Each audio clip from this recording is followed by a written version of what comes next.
guys, my name is Archita and I am going to teach you about nutrition and modes of nutrition which is in the chapter of nutrition in plants. So first हम जानेंगे कि nutrition क्या होता है. So हमारे body को energy चाहिए काम करने के लिए, ये सबको पता है. So एनर्जी हमें मिलता कहाँ से है? फूड से. तो हम इसे ऐसे भी बोल सकते हैं कि जब हमारा बॉडी फूड इनटेक करता है यानी फूड खाता है और उस फूड का हमारे बॉडी में जब यूटिलाइज होता है यानी यूज होता है तो उस प्रोसेस को हम न्यूट्रिशन बोलते हैं. ये तो नहीं होगा ना कि हम खाना खा लिया और खाना निकल जाएगा, कुछ तो यूज होगा उसके बॉडी में. तो इसे हम ऐसे बोल सकते हैं कि the process of taking food by the organism and as well as the utilization of this food by the organism is called nutrition. So हम न्यूट्रिशन हमें पता चल गया. अब हम पढ़ेंगे modes of nutrition. Modes of nutrition यानी types of nutrition यानी कितने टाइप्स के न्यूट्रिशन होते हैं. तो मेनली हमारे ऐसे तो हमारे बहुत सारे मोड्स होते हैं लेकिन मेनली जो होते हैं वो 2 टाइप्स के न्यूट्रिशन होते हैं. एक होता है आपका ऑटोट्रॉफ्स और दूसरा होता है आपका हेटेरोट्रॉफ्स. तो फर्स्ट हम जानेंगे ऑटोट्रॉफ्स क्या होता है. अगर हम वर्ड को अगर अच्छे से समझेंगे तो इसी में ही हमें आंसर मिल जाएगा. कैसे? अगर हम वर्ड को अगर डिवाइड कर देंगे तो हमें मिलेगा auto and trophs. So auto का मतलब होता है कि सेल्फ यानी खुद से, और ट्रॉप्स का मतलब होता है नरिशमेंट यानी पोषण करना. सो सेल्फ नरिशमेंट यानी खुद से जो खुद के लिए खाना बनाता हो, ये हमें पता चल गया. सो हम क्या बोल सकते हैं इसके बारे में कि द ऑर्गेनिज्म, क्योंकि हम यहाँ पे प्लांट्स के बारे में पढ़ रहे हैं तो ऑब्वियसली ऑर्गेनिज्म होगा. So the organisms which make their food by themselves. Make self nourishment का मतलब make their food by themselves. So अब जो खाना बनाएगा उसके लिए तो कुछ चाहिए. जैसे सपोज हमें चाय बनानी हो, हम थोड़ी ना दूध दे के बोल देंगे कि ये चाय है, ऐसा तो नहीं बोल सकते.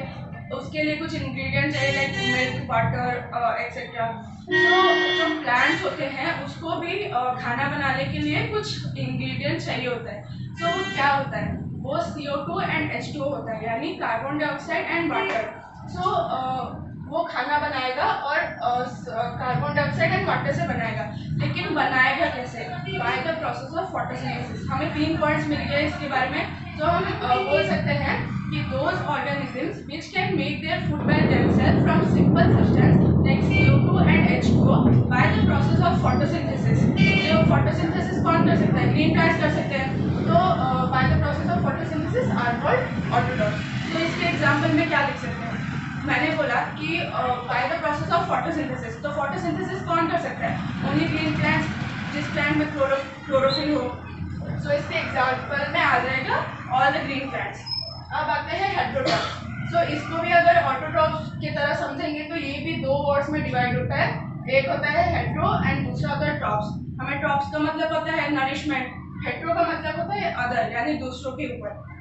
सो जो अदर्स नरिशमेंट यानी जो दूसरों के ऊपर डिपेंडेंट होते हैं अपने खाने के लिए, उसे हम हेटेरोट्रॉप्स बोलते हैं. यानी those organisms which can't make their food by themselves and make their food and depend on other plants and animals are called heterotrophs. तो heterotrophs पे एग्जाम्पल कौन आएंगे? हम ह्यूमन बींग्स. क्योंकि आप सोच रहे होंगे कि ह्यूमन बींग्स कैसे हेटेरोट्रॉप्स हो सकते हैं, क्योंकि ह्यूमन बींग तो खुद खाना बना रहा है. एग्जाम्पल लीजिए पनीर. पनीर किससे बनता है? दूध से. दूध हमें किससे मिलता है? गाय से यानी काव से. तो हम काव के ऊपर डिपेंडेंट है यानी एनिमल के ऊपर डिपेंडेंट है. फिर एग्जाम्पल लो दाल का. दाल हमें किससे मिलता है? प्लांट से. तो हम प्लांट के ऊपर भी डिपेंडेंट है. तो ये हम ये बोल सकते हैं कि those organisms which can make their food by themselves and depend on other plants and animals are called heterotrophs. Hello everyone, good evening. So today I am going to teach you about motion, which is in the chapter of motion and time. So first I am making you what is motion. When an object changes its position in respect to time is called motion. मतलब कि अगर कोई object अपना position change कर रहा है with respect to time, उसे बोला जाएगा कि वो मोशन में है. हम एग्जांपल ले लेते हैं. अर्पिता खड़ी हो जाओ, थोड़ा मूव कर रही है. तो अर्पिता अभी मूव की मतलब वो अभी मोशन में है. उसका जस्ट ऑपोजिट हम पढ़ेंगे what is rest. When an object doesn't changes its position it is called to be in rest. जैसे कि हम सेम अर्पिता का एग्जांपल ले लेते हैं। अर्पिता क्या ये था स्टैचू, जैसे कि अभी अर्पिता अपना पोजीशन चेंज नहीं कर रही है, वो बिल्कुल हिल नहीं रही है, तो उसे बोला जाएगा कि वो रेस्ट में है। नाउ हम पढ़ेंगे types of motions. So basically there are 4 types of motions and in addition there are another 2 motions which are uniform motion and non-uniform motion. So first हम पढ़ेंगे what are the main types of motions: rectilinear motion, circular motion, periodic motion and rotational motion. So first, what is rectilinear motion? When the movement of an object in a straight path is called rectilinear motion. अगर एक object एक straight path में move करे तो उसे बोला जाएगा कि वो रेक्टिलिनियर मोशन में है। जैसे कि यहाँ पे एग्जांपल ले लेते हैं, ये एक स्ट्रेट पाथ है और ये स्ट्रेट पाथ में हम मूव कर रहे हैं एकदम पूरा स्ट्रेट लाइन में, तो हमें बोला जाएगा कि हम रेक्टिलिनियर मोशन में हैं। सो नाउ अभी पढ़ेंगे हम लोग circular motion. So what is circular motion? The movement of an object in a circular path is called circular motion. मतलब कि जब एक ऑब्जेक्ट एक सर्कुलर पाथ में मूव कर रहा है तो उसे बोला जाएगा कि वो सर्कुलर मोशन में है। जैसे हम एग्जांपल ले लेते हैं मैरी गो राउंड, वो एक सर्कुलर पाथ में मूव करता है, ना कि कोई कर्व लाइन या और स्ट्रेट लाइन में मूव नहीं करता है, वो एक सर्कुलर पाथ में मूव करता है। सो अभी हम पढ़ेंगे periodic motion. So what is periodic motion? When an object changes its position after a fixed interval of time, it is called to be periodic motion. जैसे कि हम एग्जांपल अगर कोई ऑब्जेक्ट अपना पोजीशन चेंज कर रहा है एक फिक्स्ड इंटरवल ऑफ टाइम के बाद, तो उसे बोला जाएगा कि वो पीरियडिक मोशन है। जैसे हम एग्जांपल ले लेते हैं पेंडुलम। पेंडुलम तो सब देखे हैं, तो पेंडुलम को यहाँ से यहाँ तक आने के लिए और यहाँ से यहाँ तक आने के लिए एक फिक्स्ड टाइम की जरूरत है। तो ये एक एग्जांपल हुआ पीरियडिक मोशन का, क्योंकि वो यहाँ से यहाँ पर आने के लिए एक फिक्स टाइम लेता है, फिर यहाँ से यहाँ तक आने के लिए भी एक फिक्स टाइम लेता है, तो इससे बोला जाएगा कि ये पीरियडिक मोशन का एक एग्जांपल है। Now we will read about what is rotational motion. The movement of an object on its own axis is called rotational motion. अगर एक ऑब्जेक्ट अपने ओन एक्सिस पर मूव कर रहा है तो उसे बोला जाएगा कि वो रोटेशनल मोशन में है। जैसे कि हम एग्जांपल ले लेते हैं, ये हमारा एग्जांपल ले लेते हैं, ये सन है और ये अर्थ है, तो ये अपने ओन एक्सिस पर इसके साइड में मूव कर रहा है, ये उसके अपने एक्सिस पर साइड में मूव कर रहा है। जैसे ये एक एग्जांपल है रोटेशनल मोशन का। देन हम जो एडिशनल 2 मोशंस थे वो पढ़ेंगे। सो uniform motion and non uniform motion. So what is uniform motion? पहले हम एग्जाम्पल के साथ समझ लेते हैं। So यहाँ से यहाँ तक के लिए हमें 5 किलोमीटर्स की ज़रूरत है।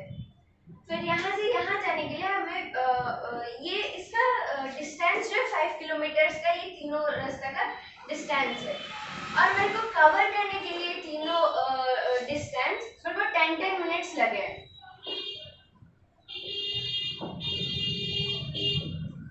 तो ये जो है एक सेम डिस्टेंस हम लोग सेम इंटरवल ऑफ टाइम में कवर कर रहे हैं, तो इसे बोला जाएगा कि यूनिफॉर्म मोशन में है। When an object covers same equal distance in equal interval of time, it is called to be uniform motion. मतलब कि ये तीनों रास्ता जो है 5 किलोमीटर्स के थे और मेरे को तीनों को कवर करने के लिए 10 मिनट्स लगा। ऐसा नहीं कि ये फर्स्ट 5 मिनट्स मैंने 10 मिनट्स में कवर किया, दूसरा 5 मिनट में, फिर तीसरा रास्ता मैंने 2 मिनट में कवर किया, ऐसा नहीं, ये इक्वल डिस्टेंस मैंने इक्वल टाइम में ही कवर किया, तो इसे बोला जाएगा ये यूनिफॉर्म मोशन है।